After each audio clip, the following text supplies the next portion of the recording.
where you're coming from and maybe where you're studying or working. That would be great.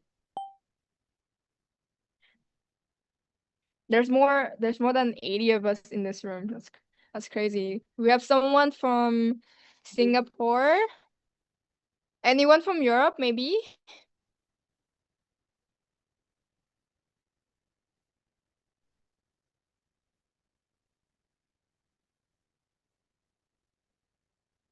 From Malaysia, from Philippines. From there's someone from Italy as well. There's someone from Timor-Leste as well.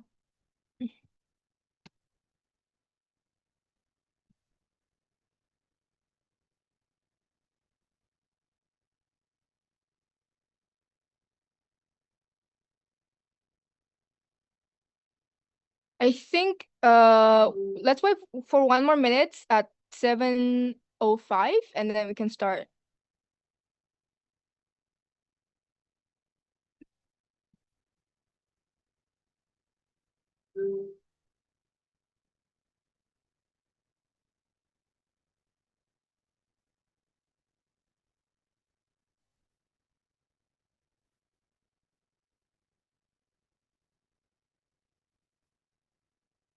By the way, like in the waiting time, I think in the screen you can see a quick advertising video of what is ASEAN Youth Organization.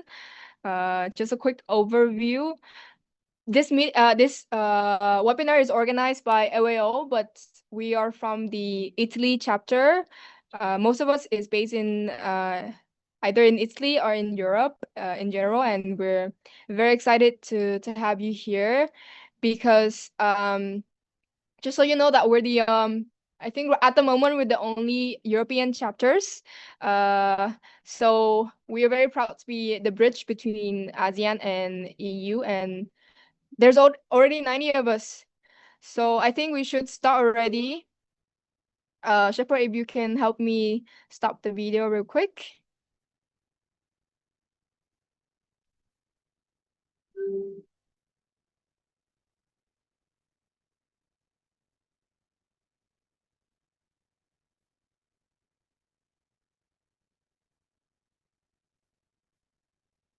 Shepard, can you help me stop the video? I don't think we can hear the sound.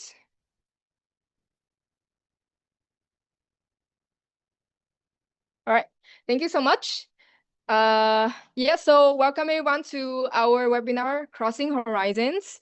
My name is Khan. I'm Vietnamese, and I used to be in Rome, so that's why I was part of AWO Italy chapter. And we are here today because we want to be the bridge between academic exchange between Europeans and Italian youth, and we want to equalize that opportunities for both of the horizons. So that's why we call it Crossing Horizons.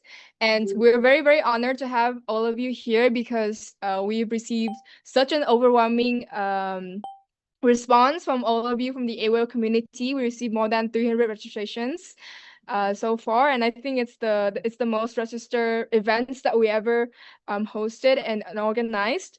So I'm gonna have today we have three speakers, Miss Inti, Miss Doris, and Miss Freya. So each of the speakers gonna introduce themselves, and then we can start the sessions. So let's first we go with Miss Inti. The floor is yours. Okay, thank you, moderator. Hi, everyone. Good evening from Bogor. Bogor is actually 60 kilometers from our Indonesia capital city, from Jakarta. Well, my name is Inti, and I'm so excited to be here with all of you today as the communication manager for Scope HE. Well, later on, I will explain more about Scope HE maybe. My job is usually to tell the story of how ASEAN and Europe are working together. But today I'm not here just to talk about policies or framework. I'm here because I believe that every one of you in this room or in this Zoom is a bridge. The theme, the two-day theme is crossing horizon. And to me, that is more than just a cool title. It is about the moment you decide to step out from your comfort zone, gain new skills, and bringing that knowledge back home.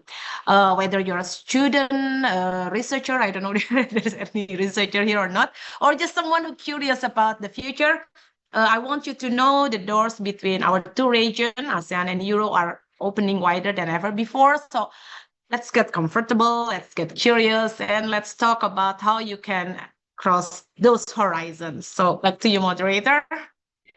Such an impressive and like so refreshing introductions from you. Thank you so much for that. And right now we can move on to the next speakers, which is also equally exciting as well. I think we have Miss Doris.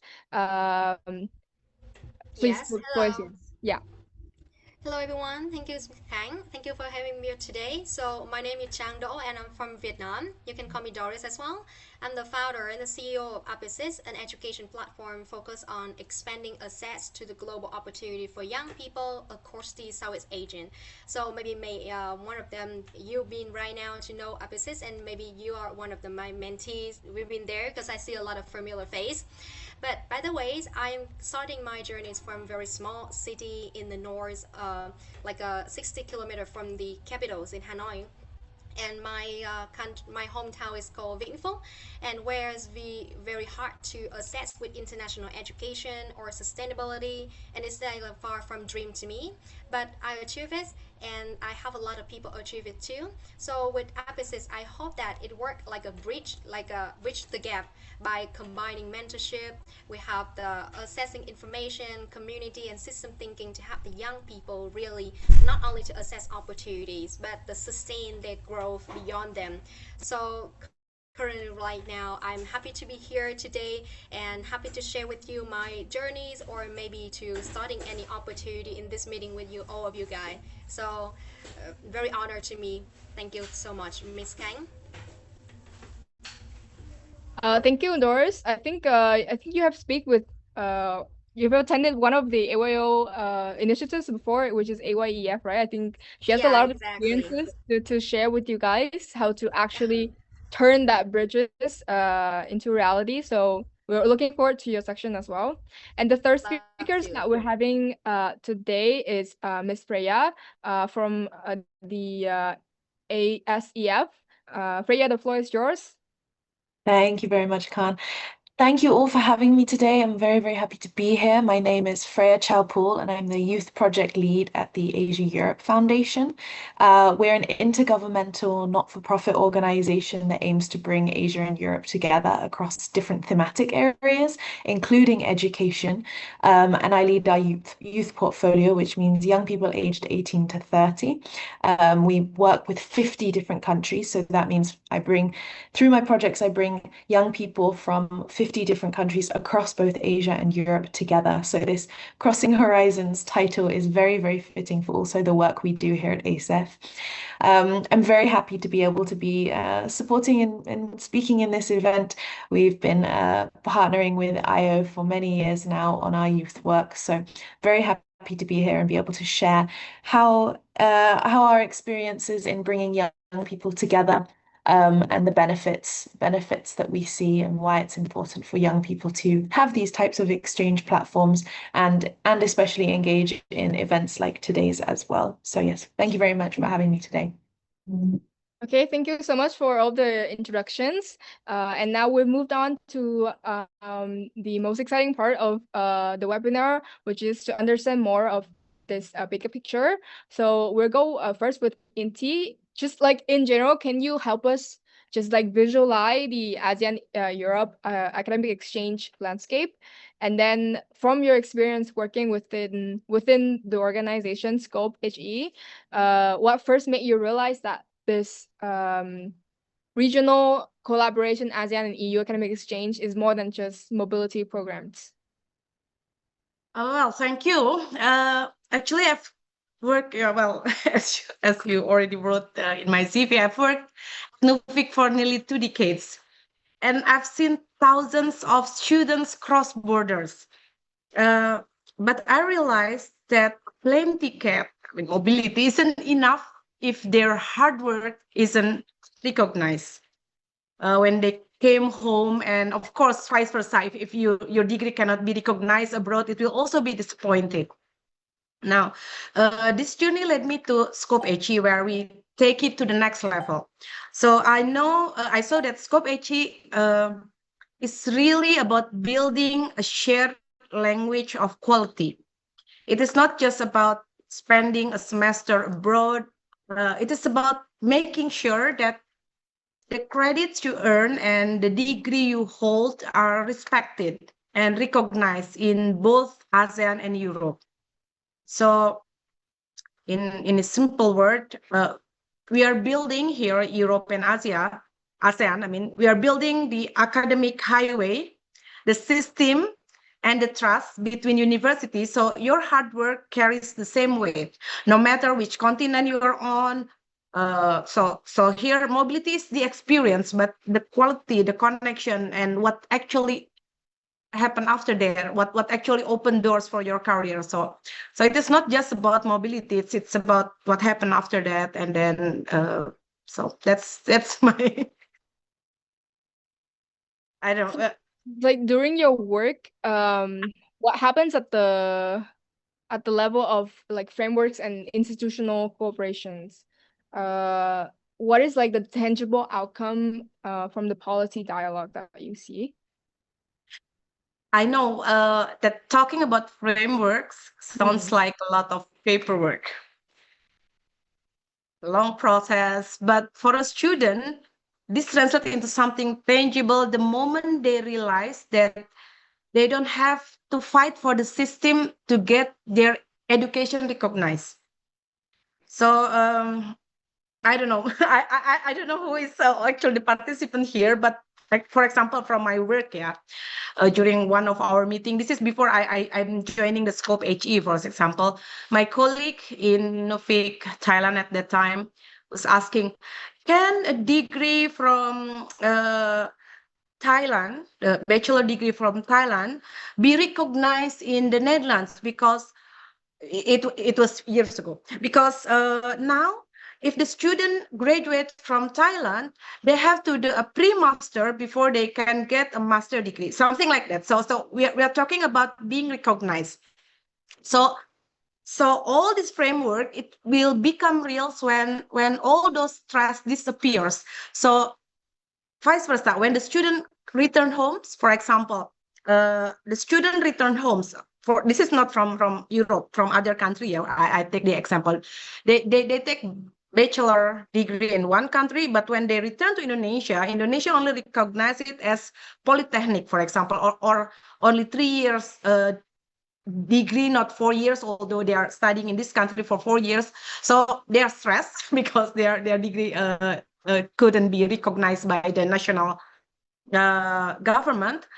Now, what we are working on now, what we are building now, yeah, to make this kind of stress disappear. So when the student returns home from Europe, and they doesn't have to worry that their credits will count because of the framework we built, the credit system are automatically accepted. Well, this is really complicated, yeah, but that's one of the example.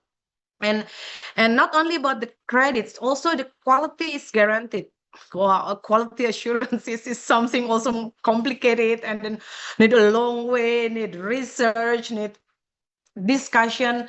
So to make the quality guaranteed, when the student enter a classroom, whether in Jakarta or in Rome, they can trust that the curriculum has been co-designed with global standards and the industry needs in mind. So yeah, that's the example, or it become tangible when the corridor opens, for example, when an employer see your degree and say, I trust this qualification because it meets EU ASEAN standard. So in short, well, the Scope HE work happens at the policy level so that the students' experience can happen at the possibility level. So we handle the complexity in the background so their journey can be smooth and simple. I don't know, maybe maybe I don't know whether I can explain this really simple, but yeah, that's what we are working on now. We are making the quality assurance, the framework, the recognition. It is something challenging because it is not only between Europe and ASEAN, also within ASEAN itself. So it is really a complicated work and challenging. And from what I see, because of this challenging, there's a lot of opportunities, a lot of things that we can do to make our dream of having this highway come true. So yeah. Well, thank you so much. I think you have addressed my next questions, which is we care a lot about making things accessible and equal for both sides, right? And the fact that you work on like standardizations of degree recognitions, I think it's a huge part of making that bridge come true. So thank you so much for your address. Just like a quick, I'm just curious to see, I don't know if you have like an overview picture of like the trends or the momentums that you've been seeing. Were there any like big changes compared to the past and now, or like any differences between Europeans coming into ASEAN or ASEAN students coming into Europe? And if I was just like wondering if do you see more and more ASEAN students going to Europe and then they go back to their home country for like opportunities, or they stay in Europe? Well, first, academic exchange is no longer about studying abroad. It is becoming more connected to skill development, industry collaboration, and real-world application. So we are seeing more collaboration between higher education, TVET, and industry, which creates more diverse and flexible pathway for students, actually. And I think this is something many students are not fully aware yet, that the opportunities are expanding and they don't always require physical mobility. You can engage through joint project, research collaboration, skill-based program, and that are increasingly cross-regional. And when you said students from ASEAN come back to their own country or whether they are stay in Europe, it can be both, and it differ actually per country. For example, for Indonesian, most of them coming back. For other countries, prefer stay. So that's depend on the culture. But yes, the that's a lot of opportunity. And now, if we are talking about recognition, for example, even for credential, we are also now in the discussion of micro credential. So not we don't need to have a fully degree credential. So it's only per subject. So actually, there's a lot more potential now. It's not just like, oh, scholarship, studying abroad, a year, 2 year. Now it's more fluid, more opportunities, and then yeah, more ways for students to get the experience. Thank you so much. And I think after this, I think we would love to have you share all the opportunities for our participants today so that they can explore and expand their horizons, right? So thank you so much for your part. And now we can move on with the actual real experience of Miss Doris. If you could like quickly share, I think you study abroad as well. Maybe quickly share your background, where you study, for how long, and what did you study, and then why you decided to found a Piasis. Yeah. Yeah, okay. Thank you, Miss Khang, for having me here there today. So, I started with my international economics in Vietnam, and then I moved to my MBA in entrepreneurship in Italy. So, I used to live in Rome for a year. So, my master around like 1 year because it's executive. And I spend most of my time to working and sharpen my expertise on waste management side before I moved to the education side and founding Epicis in 2023. So I would love to share with you guys about my entrepreneurship journey. It's like a ups and down and so much thing crazy on that journey too. Yeah, we would love to hear more about those ups and downs, and just like in general, like when young people Mm. come to you, like your mentees, right, come to you and think about studying or going abroad, Mhm. What do you feel like when they're searching for anything beneath that? Is it like what are they really looking for? Is it opportunity, directions, confidence, or something else? Mm. I think it started for myself too, like at the beginning when I was searching for some kind of opportunity to learning outside or study abroad. It's not very clear vision that what I want to study and what exactly what I'm gonna do after my study. I think they searching actually for clarity and the belief in themselves. So I can take an example from exactly myself too. When I go to study my MBA, to be honest, that it's kind of lucky that I got a scholarship after one of the meeting with the president in international event. So you can see that joining a lot of event, getting around so many countries, it give you a lot of opportunities. And for me, it's my master's scholarship. Also, it's later for the job, for investment, for partnership, for mentoring.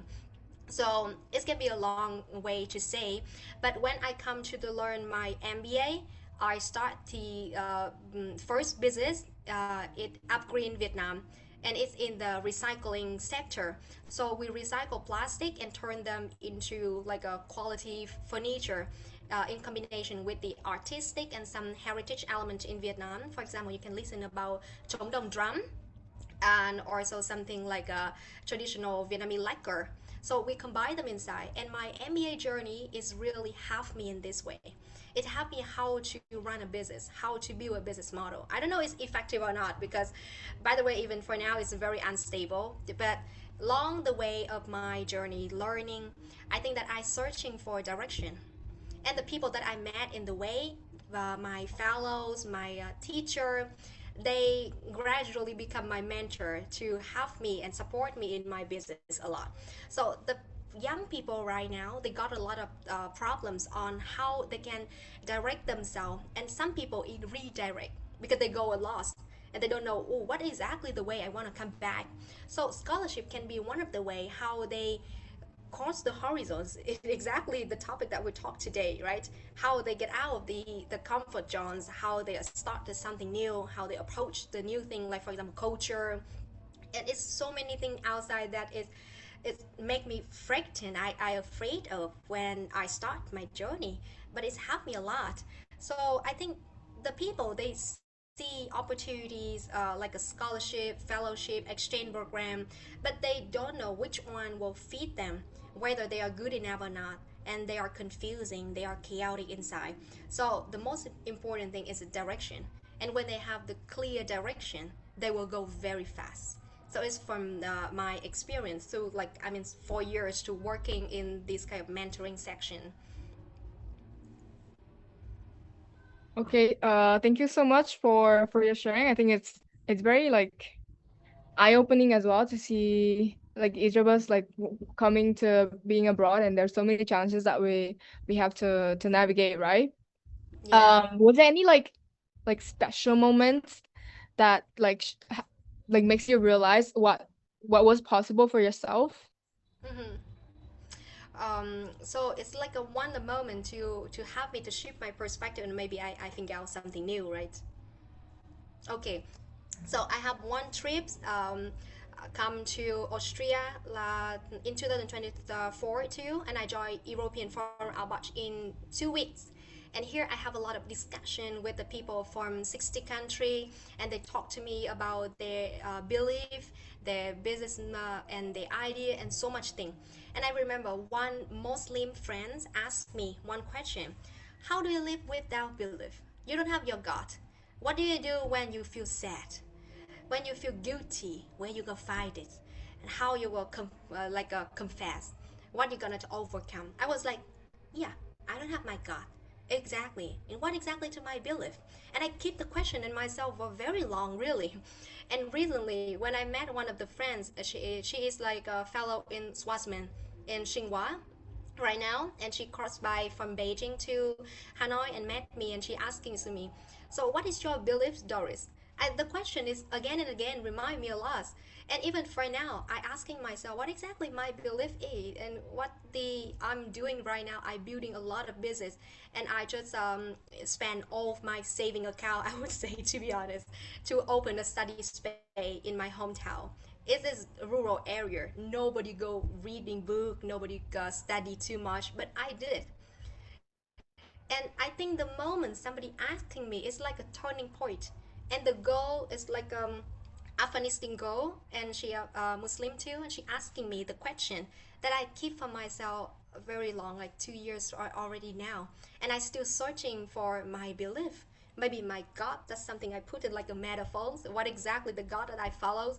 Maybe some kind of mission that I keep in myself. I need to doing something for my hometown, the little hometown, with 50,000 young people. They unemployed, they get lost, or with the Vietnamese young generation. What exactly the moment to touching on me? I mean, this starting from this question and keeping to until now for almost 2 years. Wow, I think that's such a interesting sharing, and I think we did learn a lot from your sharing, and thank you so much for your contributions. I think in terms of navigating exchange and practice, I think Doris, I think she probably like mastered it already. But maybe if we looked kind of like beyond that exchange, we kind of questions ourselves what's next, right? So Mm. uh we it's kind of like, yes, now that you have the policy framework that make things possible for you, you have things that you'll in exchange in your school gifted to you. So but the question is like, what can you do to really like be to drive things forward, right? And I think Freya at ASAP, I think she's had a lot of youth initiatives. She's leading a lot of youth related projects, and I think we would love to know more about her work at ASAP, and maybe just share with us some of the probably one of your most prouded or your most eye-opening projects that you worked with. Okay, thank you, Khan. It's been lovely to hear Inti and Doris's interventions as well, because this space of exchange between Asia and Europe is so interesting. I've been working at ASEF now for almost 7 years on our youth projects. One of our main youth programs is the ASEF Young Leaders Summit, which is a mix between a summit conference style program, but also a capacity training program. We alternate the years. I'm going to have a little sneaky plug here, which is that we currently have an open call for applications. So I will put the link in the chat as well in case anyone here is interested in applying to this year's program. But what this program is I mean, the way we pitch it is about leadership development. It's a summit, it's a training program, but in a higher education context, it's a short-term blended mobility program. When you talk about what are non-formal opportunities, what are these opportunities beyond formal structured higher education mobility exchanges, this is the type of program that exists. And it has collaborative online components, but as well as in-person physical exchange experience. And our programs are designed very intentionally to ensure that there's representatives from all 50 countries that we work with, which means that all of those intercultural exchange opportunities that Doris was referring to, those conversations about what are your values, what are your beliefs, this is this type of space that we intentionally try and create through our programs. The Asia Europe Foundation, our main goal is developing that mutual understanding between the two regions and helping give the space for people to develop that, whether that's in other areas that my colleagues work on in public health, governance, sustainable development, culture, and then us in education, but understanding how education systems between Asia and Europe can collaborate and understand each other better, how secondary school teachers can understand each other better, and how young people can understand each other better, and then be able to work together. Because one of, as you asked me this question, the most I think significant moment for me or significant outcome that I've seen is really when young people come out of our programs and they're really inspired. They're inspired to travel more, to get to know the other region more. They are inspired to collaborate and work together with peers that they have met in this program. I've seen young people create, startups, work together to create startups out of the programs that we've run. And these are cross-regional startups. So participants, there's one that comes to mind with 3 participants, or 3 alumni, as we now refer to them, as one was from Pakistan, one was from Bulgaria, and the other was from the Netherlands. 3 completely different countries, even though 2 are in the European Union, but still very different cultures. But they were able to develop a startup together and work internationally, cross-regionally together on this project.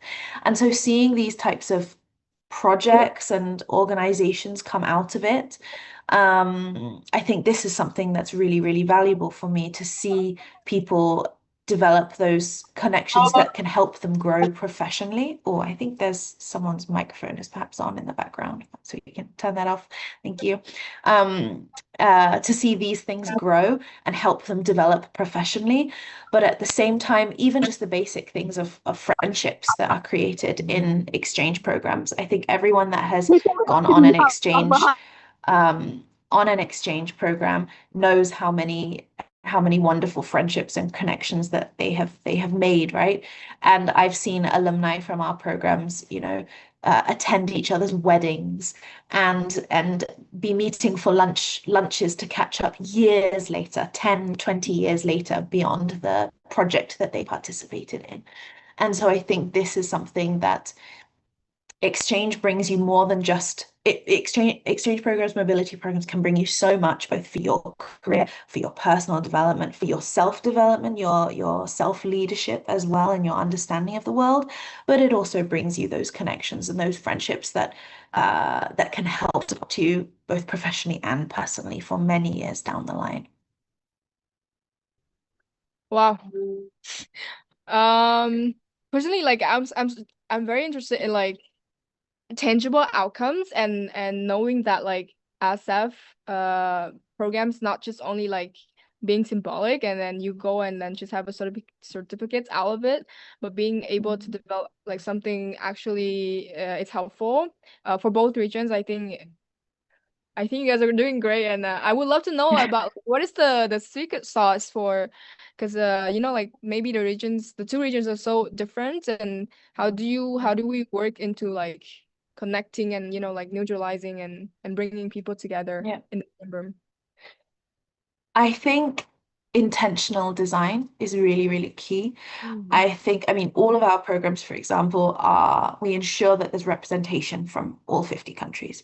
And this representation, so this is 20 Asian countries, including ASEAN, plus then 30 European, so all of the EU plus UK, Norway, Switzerland. So these are very diverse countries, right?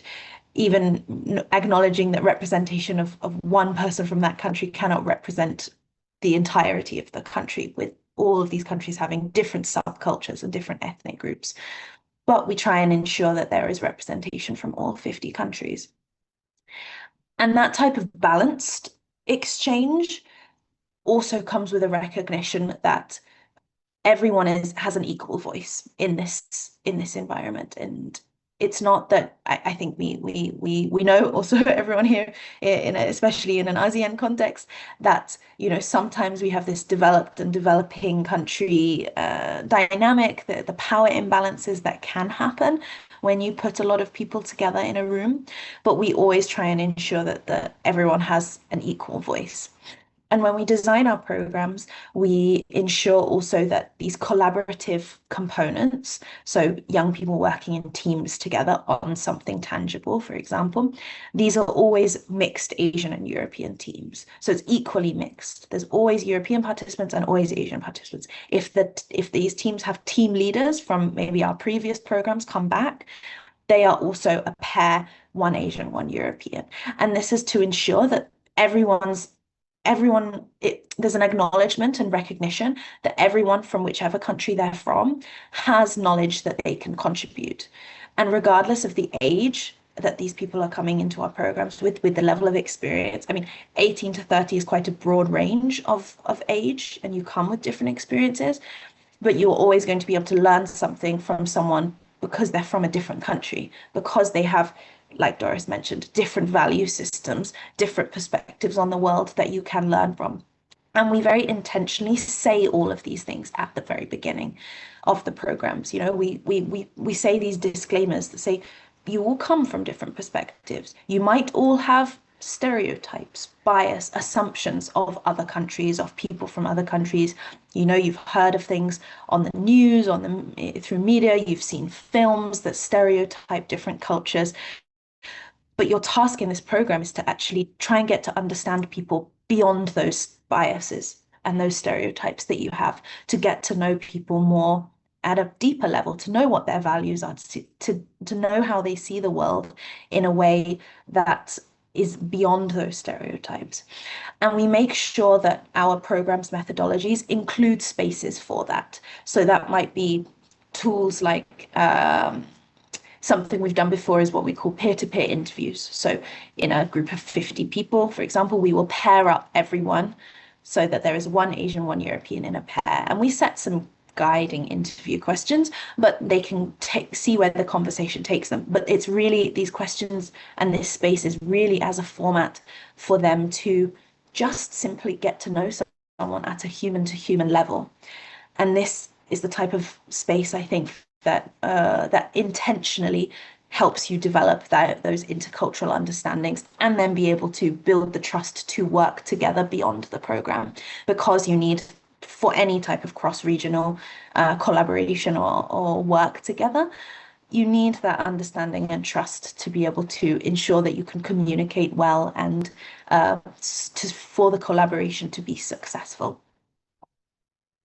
Yeah, so the intentionality of the design, I think, is what we see as being most useful here. Yeah, thank you. Thank you so much for your explanation of intentional design. I think it's not only like very helpful for the participants, but also helpful for us as AWOTLE as well. I think we try to also design a lot of programs to facilitate that. But I think in terms of trust and understanding such a important factors into making those connections happen. And let's now move on to the Q&A sections. I think we have a lot of questions in the chat box, and people already also sent me a lot of also sent us a lot of questions in the form when they registered. So what we do now is that everyone, like, can you help us? If you have more questions, just feel free to drop it in the chat box, and then can you help me share the Oh, I also see the link for the application as well, capacity training. Everyone's yeah, you can check that out as well. Nhi, can you help me share the Q&A doc, and then we can address everyone's questions one by one? Yeah, I'm sharing. Hi, I'm sharing the questions right now on the screen. Can you see it? Uh, On the share Yep, I screen. can see it. yes. Yeah. Yeah, questions for Freya. Hello, my name is Hamdan. I'm a student, a senior high school student in Indonesia. ASA plays a pivotal role in international diplomacy.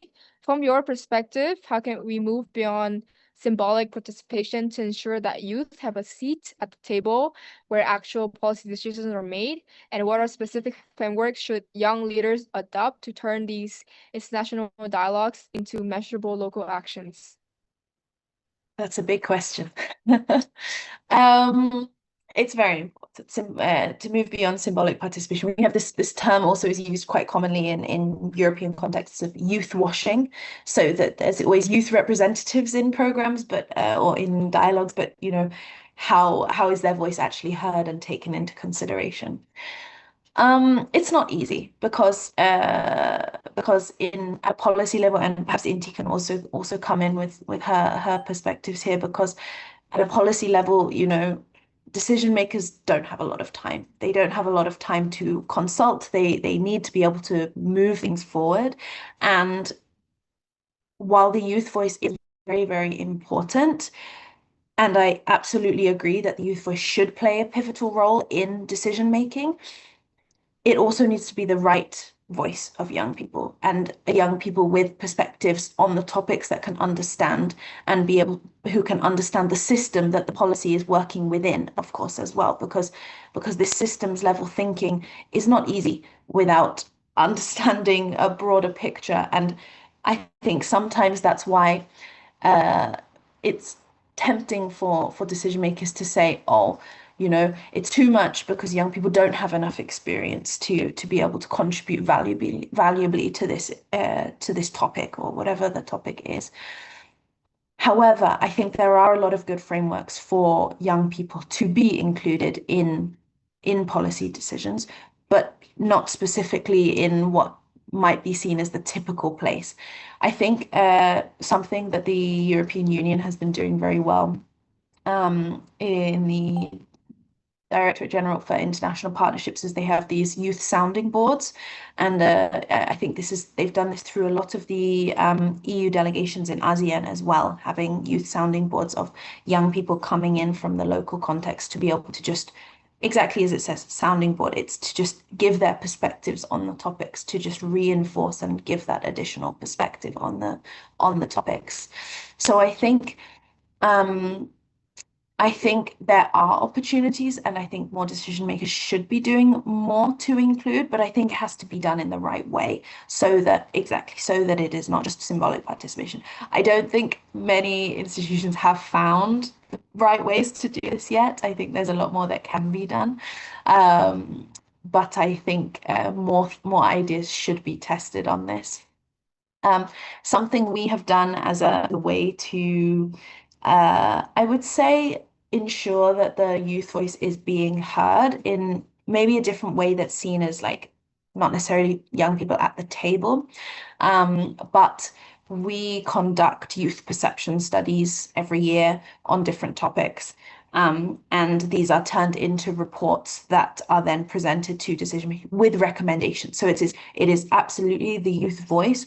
How do young people see the world? And what are the recommendations that we can take from the data to decision makers? And we've seen that being a way that at least those thoughts can be taken into consultation through any policy decisions. I'm curious, I think maybe Inti also has some experience in this as well. Inti, do you want to weigh in? No, yeah. Well, when we are talking about framework, should young leaders adapt to turn this international into measurable local action?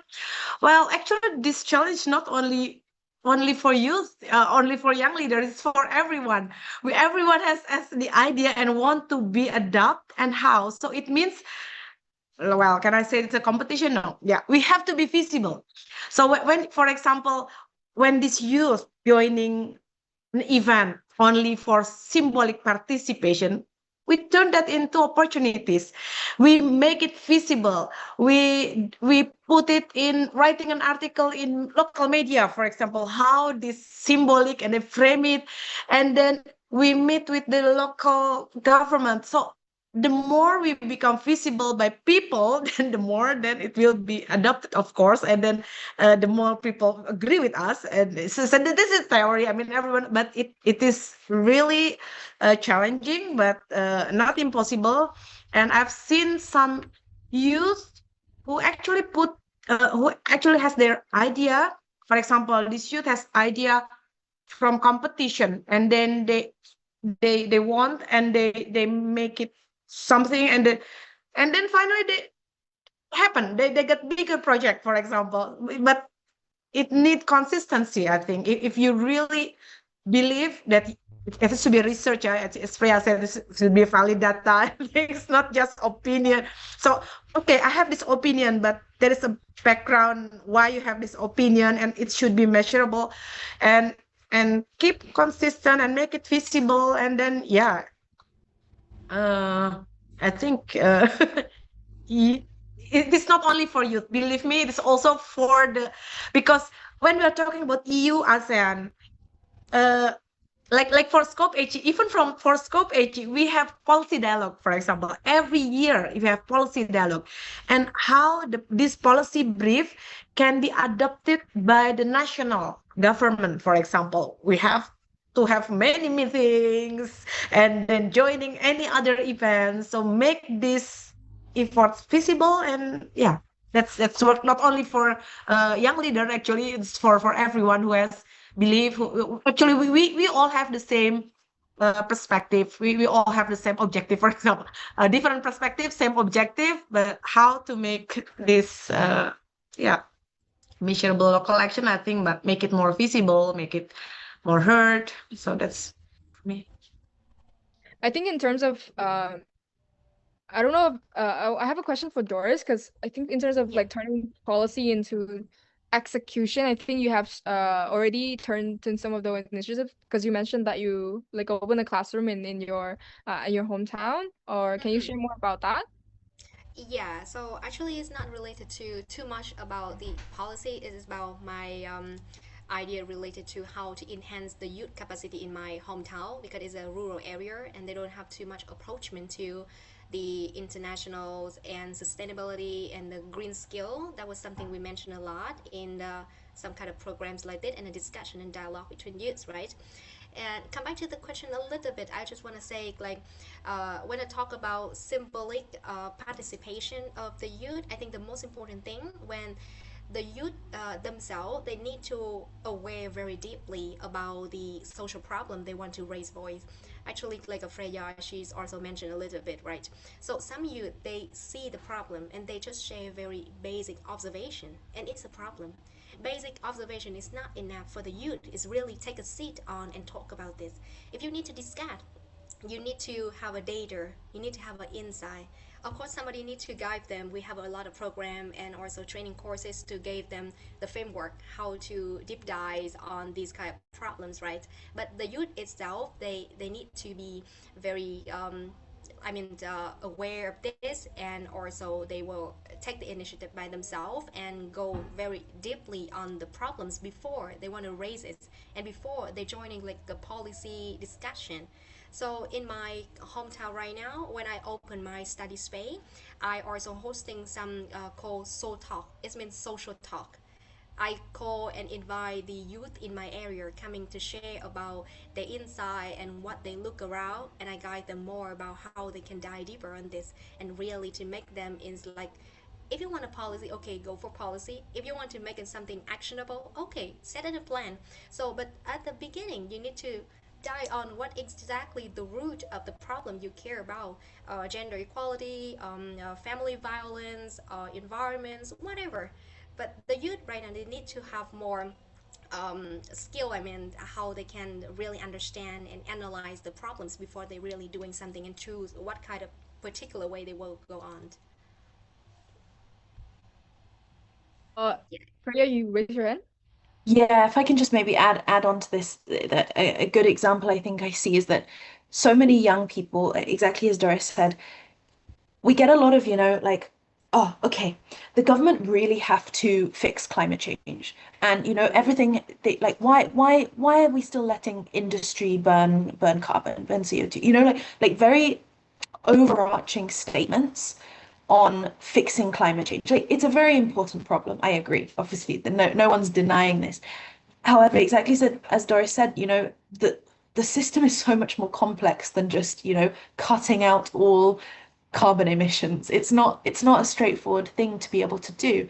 And so if a young person is coming into a decision-making space and saying something that's really generic and overarching, of course they're not going to be heard because they don't understand the system well enough. They need to do exactly as Doris says, deep dive into it, understand at a smaller scale, really the entire system. How does something affect something else within their community? And therefore, what is the root problem to be able to find a solution for it? And policymakers don't want to hear what the problems are. They want to hear what solutions can be and what on the ground local knowledge can contribute to solutions. Don't go with the problems. Everyone knows what the problems are. Everyone's facing them. So I think this is a good takeaway that Doris has indicated here. Okay, I think such a good start for the first questions. I think everyone's agree on what have been said, and yeah, we can move on to the next questions. I think it's pretty interesting as well. We talked a lot about programs for students, but if there's any program for teachers to exchange opportunity in Europe so that we can learn about the model, so that we can go back to our country and maybe learn from that and implement the educational design in ASEAN. Anyone can want to take on this question? I can mention very briefly that we have a program in ASEF for secondary school teachers specifically. It's called the ASEF Classroom Network. I will put the link in the chat as well. the program is ongoing already for this year. However, there will be more open access materials that will be coming out later in the year. But this, in a similar way to our youth program, is teachers from the 50 countries coming in together to a program to learn as well as share best practices across the two countries and collaborate on open educational resource materials that can be then taken away and implemented in classrooms across the across the two regions. So yes, so there are opportunities for learning and for knowledge exchange in these programs as well. So I will put that in the chat as well for you, Zelinda. I have a question for Inti. If you're working on higher education, maybe already have some people working before and they want to take it at a higher level. Do you see any like interesting trends or momentums regarding this? Well, what do you mean to answer this question, or do you have other question than this teacher? If you have any takes on these questions. Oh, about this teacher. Um, yes, but usually it is between institution. I'm working for the Dutch government already, and so far there is no specific for teacher exchange, not yet. For the EU, I haven't heard that yet. No, only between institutions. So it has to be university with university, and then they understand the program, because this is really specific. And the question is also broad. Is there any program for teacher to extend opportunities? So and then usually teacher is, yeah, years ago, for example, teacher for mathematics will be different with teacher for Indonesian language, and they have their own program, and usually it is between universities. So from the government, they don't have this yet. In my working experience for 20 years, not from the government yet. Ah, interesting. Dutch government, at least. I don't know which other government.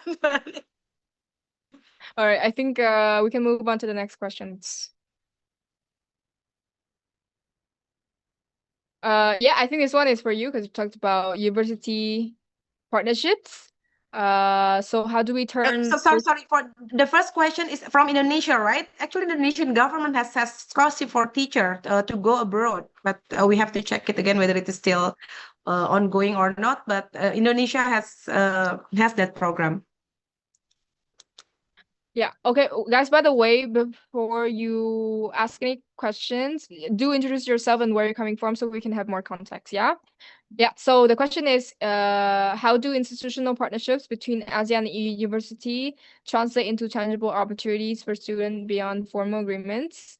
And what are some of the biggest gaps between expectations and reality when participating in these exchange programs? How can university ensure equal access to exchange opportunities for students from developing countries? I think this question's for Inti.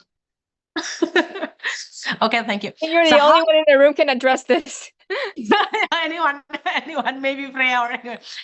So first, how do institutional partnership between ASEAN and EU translate into tangible opportunities for students beyond formal agreements? Oh, okay.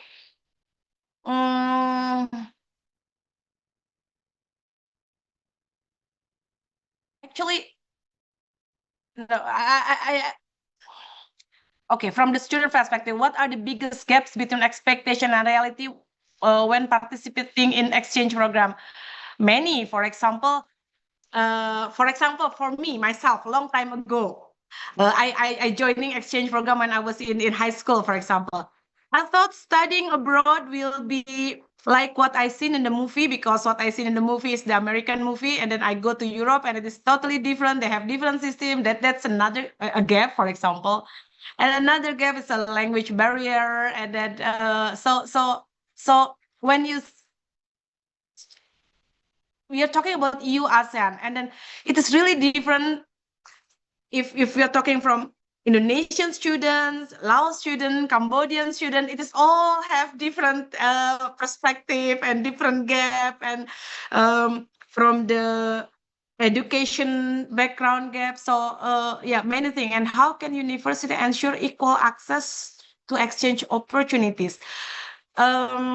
Yeah, that's why the agreement needed. That's why the conversation needed. If we are talking about the equal access, exchange opportunity means from ASEAN going to Europe and from Europe going to ASEAN, right? Is that so? Means if we would like to ensure this equal access, mean we have to have at least equal quality, and then this need that's one partnership, discussion, collaboration, curriculum, everything should be discussed and should be you call it formal agreements. So this is beyond formal agreement. So this is the agreement, and then yeah, I don't know. Shed, can you maybe can Shed open the mic, so then I really want to know what he would like to know with this question actually. I think yeah, Freya, do you want to jump in? Maybe you have a different perspective, or I can, sure. Yeah, I just wanted to add about this. I think the quality assurance and the credit recognition framework is really important here as a number one thing that at a policy level is a barrier because, for example, we know that there are a lot more ASEAN students going to Europe than European coming to ASEAN countries. That's a difference in numbers. And I think as a European myself, I see that that's one of the barriers. It's the quality of the universities and the recognition framework that would be a challenge, but also in the support system. So I think where young people and students can come in here is the student support network that can come or should be there to welcome in incoming students and be there to support them when exactly those expectations and reality are maybe not there exactly, are not matching, because that's something that of course, as Inti says, your expectations are going to be from what you see in media, what you see in films, what you hear, maybe also from your seniors, your senior students, what their experiences are. But your experience is always going to be very unique and very different. Something that I think is perhaps a best practice that has appeared in the European higher education area is, I mean, we know that there's a huge mobility scheme that many of you are probably aware of called Erasmus. And something that came out of this that was developed by young people was the Erasmus Student Network, ESN.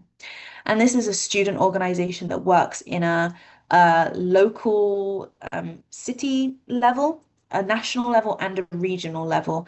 And the original purpose, I mean, they do a lot now on also higher education policy and mobility and internationalization, but the original aim, which they still do a huge amount of, is purely to be a student organization to support and welcome people who are on mobility and who are there to help them get more integrated into the city they're in, to be able to welcome people coming back from mobility and provide an international exchange network and format.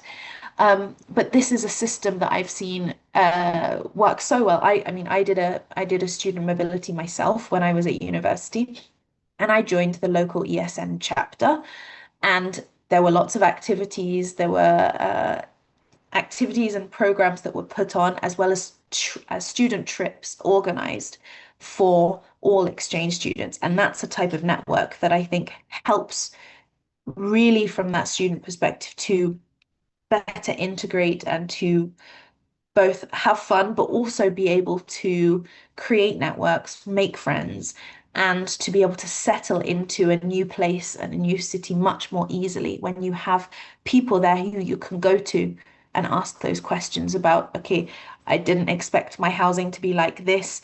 What should I do? How do I handle this situation? Maybe I mean, we know also all university systems themselves are very different, whether it's an online format, like whether your Moodle system looks different than your home institution, all of these things, or how to navigate, the different departments within a university. Who do you go to for information? And having a student network or a support system like this is really beneficial to be able to help guide you in this way. So I think at a student level, this is something that young people can support within their institutions to help bridge those gaps that do exist between expectations and reality. I think thank you so much for your part. I think Doris has something to say as well. What do you Yeah. think about this? I think I will add on a little bit and follow Freya's and Inti. So I think this one be some discussion on this too. I just have a discussion like conversation with some director in partnership from university in Vietnam, and she is one of the top 10 university in economics groups. So she mentioned about that now they have a lot of partnership with some university in Europe, and we all have a dual degree that you will receive the degree from Vietnam and degree from Europe as well.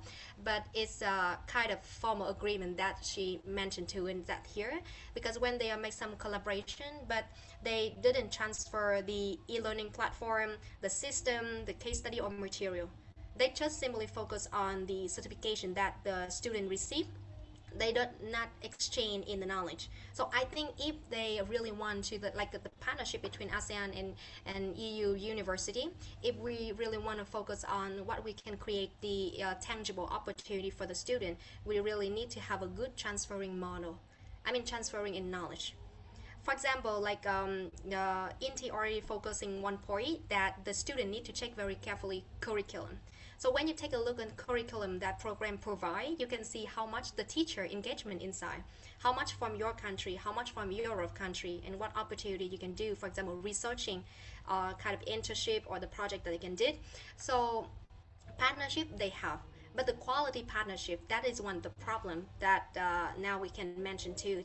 So we promote this one point yet, but how we promote it into very good quality and accessible for the student, that a lot of mentioned too. So just one point and like a ping out in my mind, because I have a discussion just yesterday about this.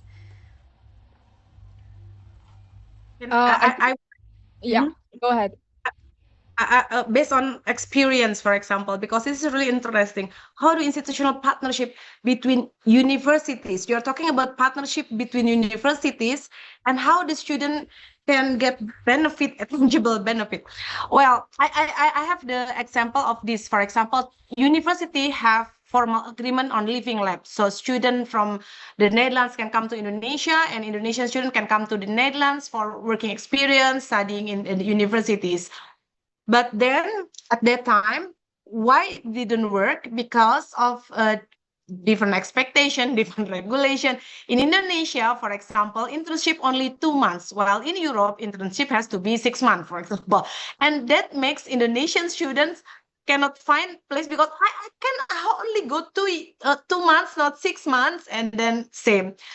Another gaps, for example, funding for European students coming to Indonesia is easy, but it is difficult at that time.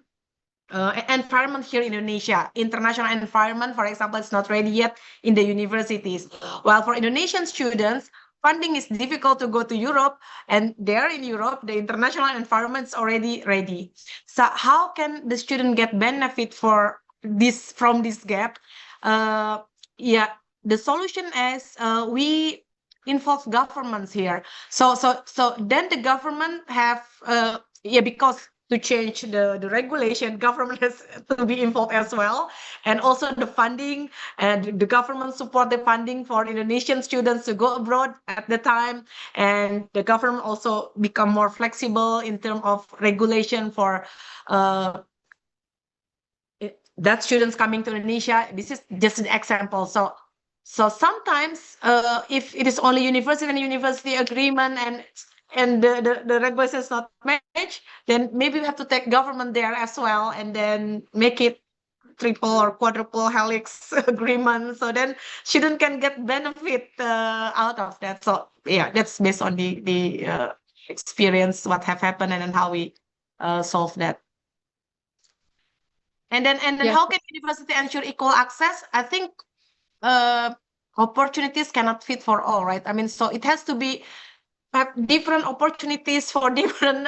So we have to group, or yeah. So for this group, this is the opportunities for this group. So we can make, oh, this is a big opportunities, and this is for all. No, then the inclusivity, it's just will not work, I think. Yeah, I think in terms of this, it has to come from both ways, right? The institution itself, but also from the individual itself. Next, we can move on to the next questions. To Ms. Freya. You emphasize the importance of intention and youth engagement in many areas. However, despite the increasing number of platforms, forums, and international initiatives available, a significant chunk or portion of the youth population remains unaware of or unable to access these opportunities. In your perspective, what concrete actions should governments and international youth-focused organizations take to bridge this gap? How can they ensure the engagement is not limited to already privileged sectors, but truly reaches marginalized and underrepresented youth? Great Another question.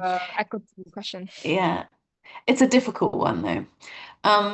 We face this absolutely, and in reaching out to youth who are underrepresented and marginalized.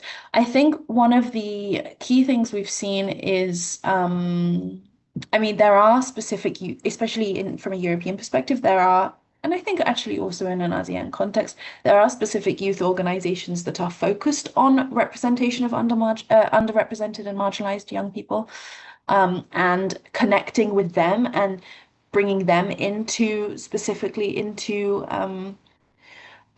international forums and initiatives, I think helps a lot. I think, however, often it's also because, how to say, the challenges they face on a daily basis are maybe also different. And therefore, the opportunities they're looking for are different. And they're not always going to be exactly the same in what, for example, we at ASEF are offering. If we're offering things that okay, so for example, we have worked we've worked previously with organizations who focused on rural young people, rural communities in European countries. And for them, the skills that they'd get from our programs would, I'm sure, be very useful and very beneficial, but they're not a priority, because what their priority on a daily basis is getting jobs within their local community and supporting their local community. And of course, there's things that are transferable, but if they are also focused on, on the skills that their local community needs and working to develop those skills, then it's not necessarily something we are offering. And so sometimes it's purely just a mismatch in what is needed and what is wanted compared to what is being offered. So it's not necessarily about purposely excluding people. It's also just there is a mismatch. I think, however, having a recognition that young people's experiences are always very different, right? If you're a young person in a rural community compared to in a city, compared to your education experience is going to be different. Your local socioeconomic factors that are affecting your career trajectory are different.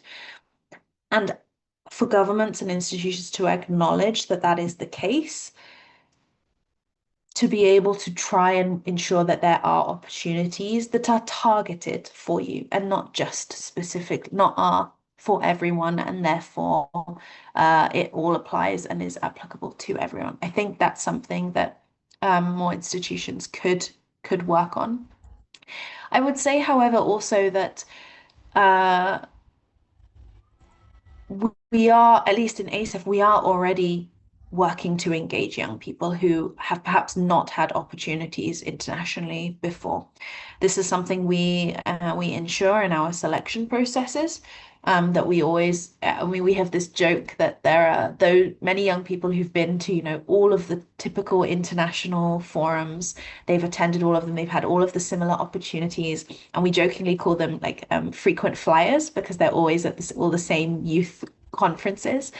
And we, of course, recognize they have a lot to offer and a lot to share in our programs, but there's also a lot for people to learn from those that have never attended such environments before, such conferences or programs. and they have a lot to learn and perhaps even more to learn from participating in our program before. I would say that, so for example, one thing we track in our application forms is whether it's the first time hearing about ASEF through this application. And I think when I looked at the current number of applications we've had so far for this current program, I think 75% of them were new people, new applications. So that, I mean, that's great for us because that means we're reaching more people. Of course, that's a pro that I can share with my with our funders. But at the same time, that's a good indicator that we're also reaching young people who want opportunities and maybe haven't had opportunities or are not aware of the opportunities before. So that's something that I think somehow the networks do happen naturally where people do, if you're looking for, I think maybe my thoughts are organized, but I think a key thing is maybe we're also trying to fix something that can happen naturally, because if people are looking for opportunities, then they will find opportunities available. Is it more that just also, because as I mentioned earlier, their problems are different, therefore they're not looking for such opportunities because that's not what they need. And maybe the question itself is actually shouldn't be phrased in this way exactly. Yeah, those are my thoughts on this question. Doris wants to contribute. Yes. So the last one you just mentioned was like a law of attraction. When you want something and the universe send you some signal, okay, this program and go for it. Is that the one exactly you mentioned too? Yeah. So I think the universe does send you things, but you also can, you know, Google opportunities and when you're looking for something, when you're ready for something, you know. true, totally agree on this, like two hands. So for me, I think I add on a little bit. I see the problems of young people because I work with them very closely too. Like opportunities is everywhere. Maybe they are searching and every time they come Facebook and YouTube or whatever, it's everywhere, but it's too much. And maybe you get lost in the tons of opportunity too. So many people here, I see like a 90 youth there, they comment a lot, what programs for me? So we have Gemini, we have ChatGPT, they can list out for you a lot of programs, but it's not structured. So it's here, it's available, but they don't know how to filter and how to prioritize them. Actually, I think it is one of the very social gap. And some program they already launching some kind of solution. It's from my side too. So Opposite is my startup right now, and it's a edtech company too. And we are building the AI system to filter the scholarship information and matching with the profile for the user. So for example, you are the youth, you are just log in and post on your CV inside, and then the program will send back to you a list to suggest it. Of course, you need to check up again, but it's the like first layer and give you some information. It's already structured good and send you something. So if I would say like from government, what they can say, they can build this system that would be perfect. I see the system groups. No, the youth in Vietnam, the government has some initiative to promoting, and some kind of organization from outside they already come to Vietnam and building some systems same like this, but it's kind of limited and not really popular and access to everyone. So I mean, it's from my side. It can be upcoming, guys. I hope so. The government, the ASEAN, all the international organization, they sooner will provide you more and more tools and the skill for you, and opportunities will come later. So prepare for yourself. I would like to share also my experience in promoting scholarship, because I'm working almost 20 years in promoting scholarship, and it is really challenging because of course we would like to have marginalized and underrepresented you. It is in our blueprint. Yes, this has to be prioritized.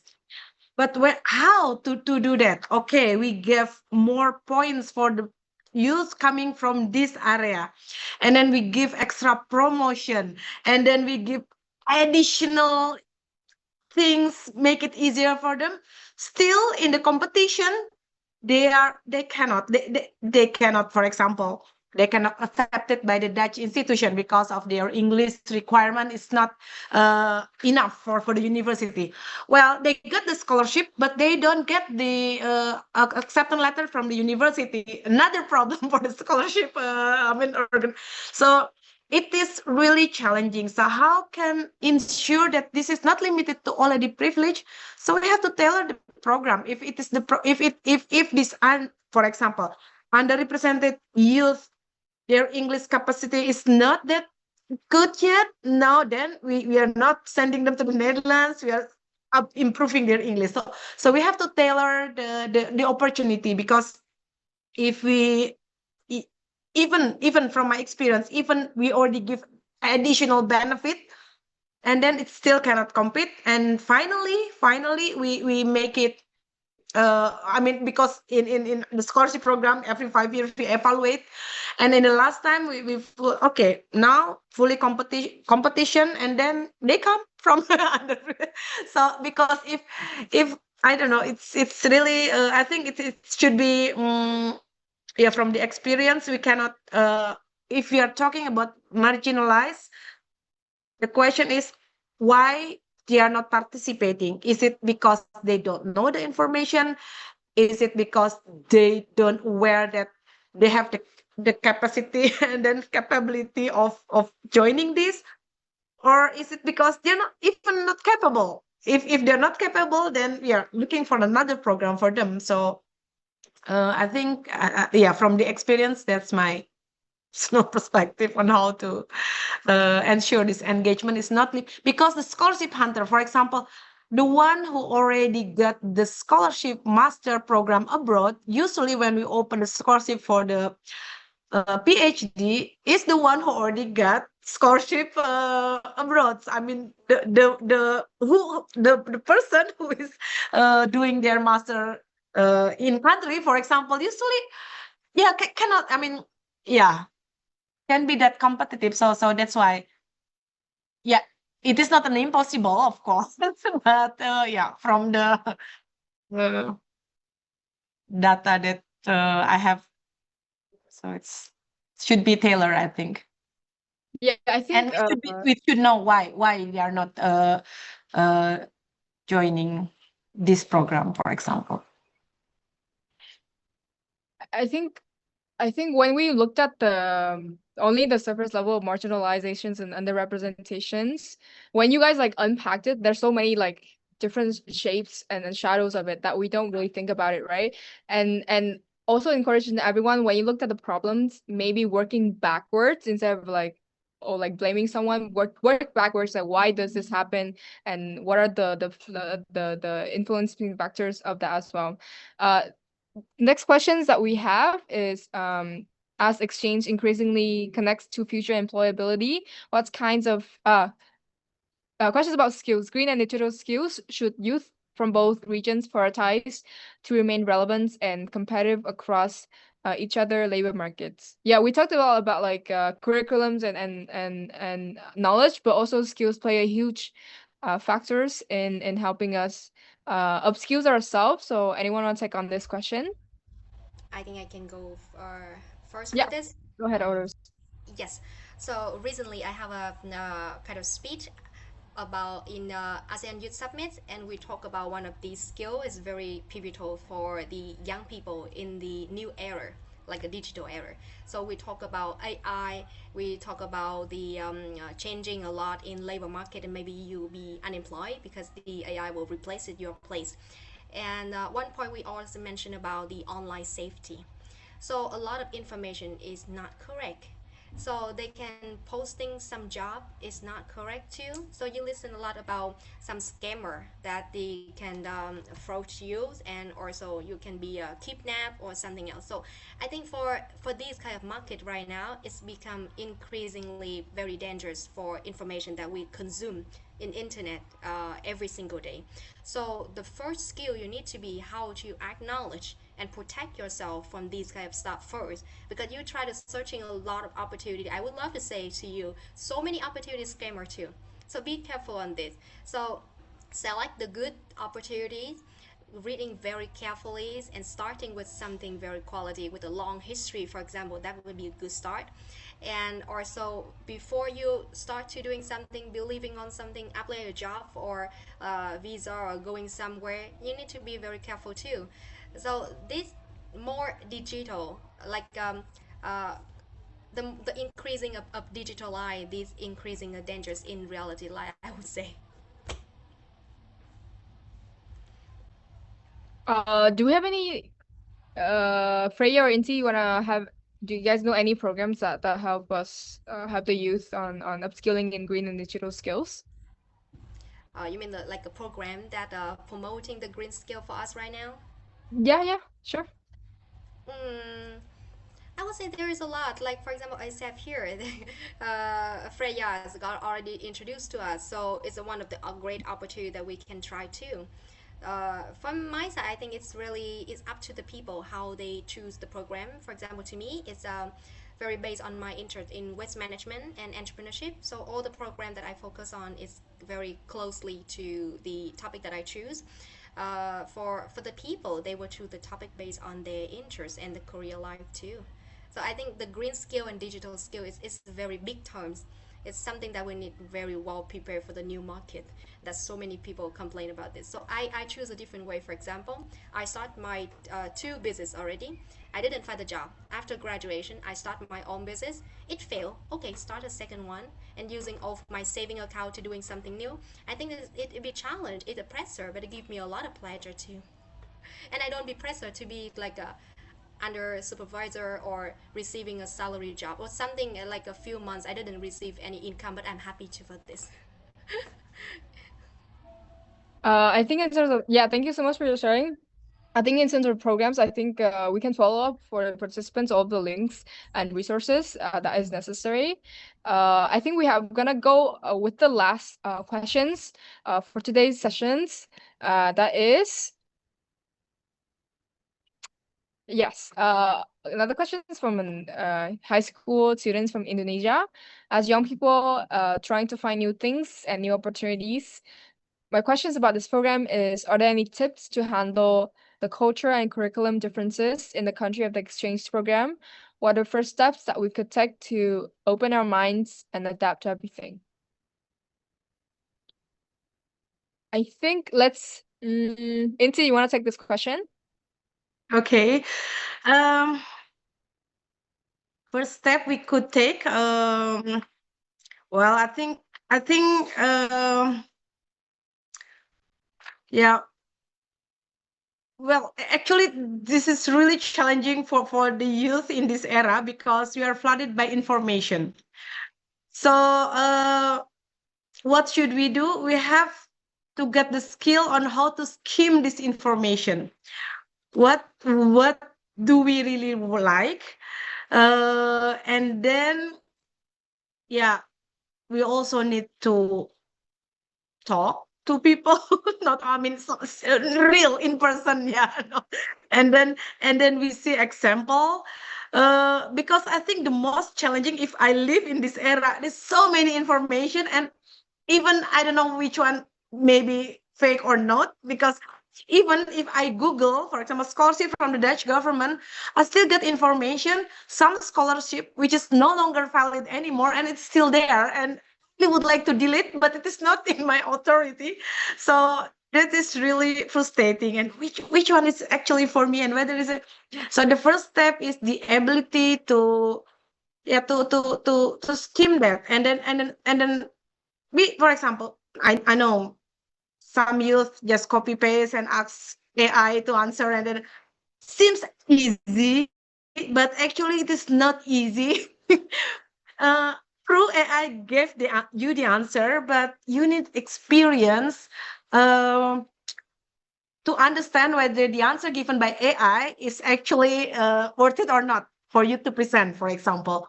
So in this matter, experience is important, and how to get experience is to connect with people. So sometimes I don't need connect with people. I know everything, but you need, yeah. I think go back to years ago when true, true. We have to embrace all this technology, but still we talking to people, and then really that's why for example coming to the conference, and then I saw this a question asking whether this MUN is effective or not.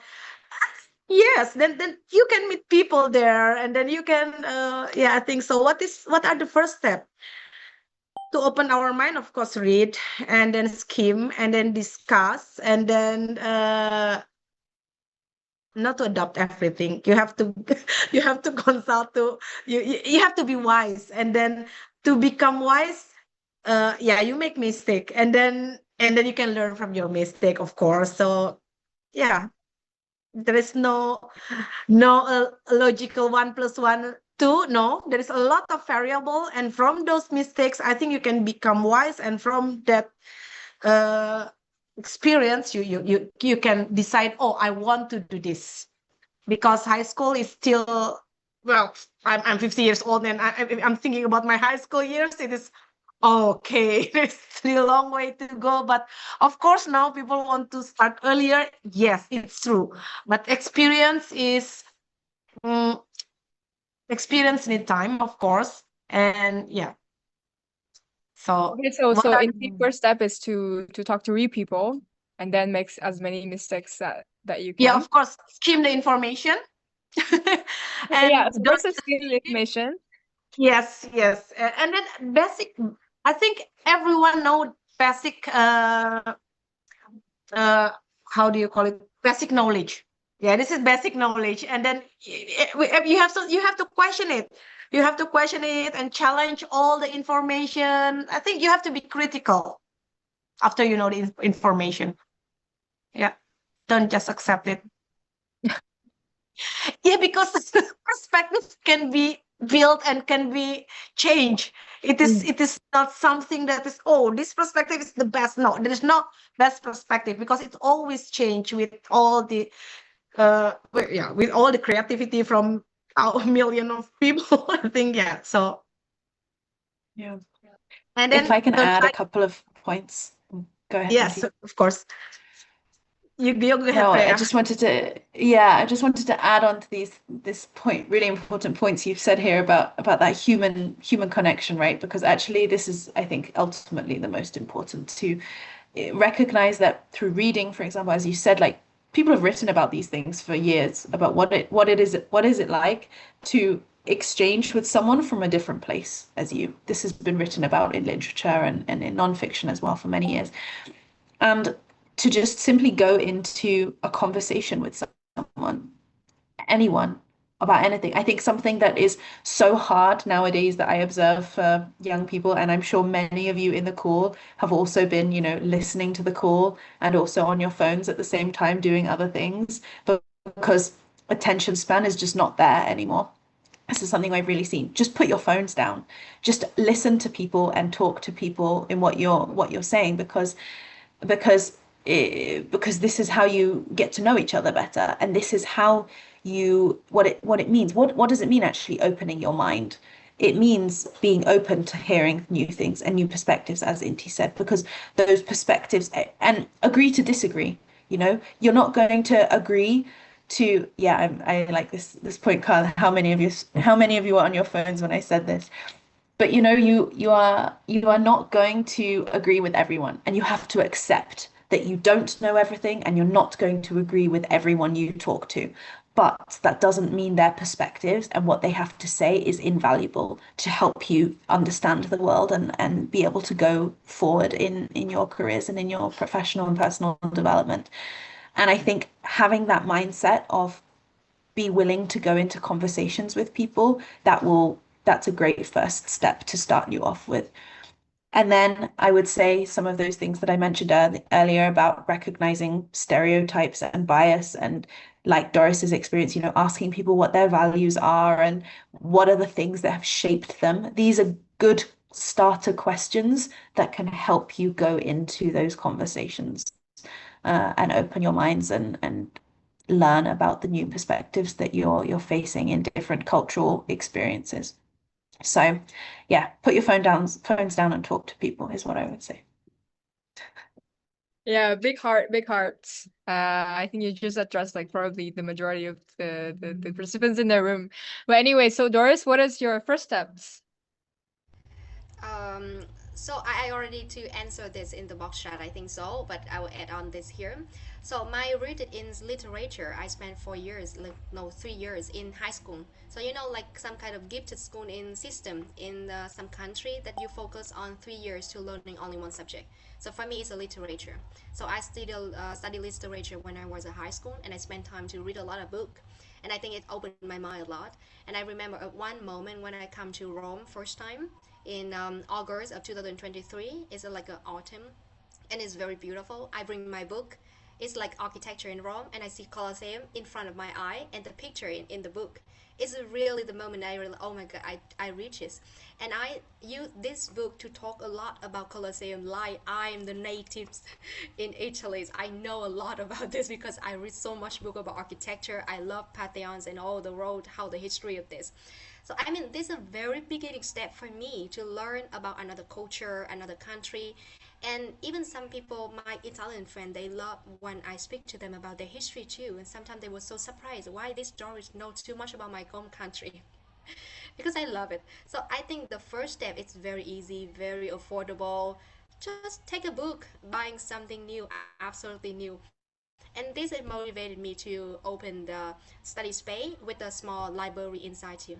So the youth people in my hometown, they can reach the book in English or in Vietnamese. They can read and start to learn about how the world outside look like.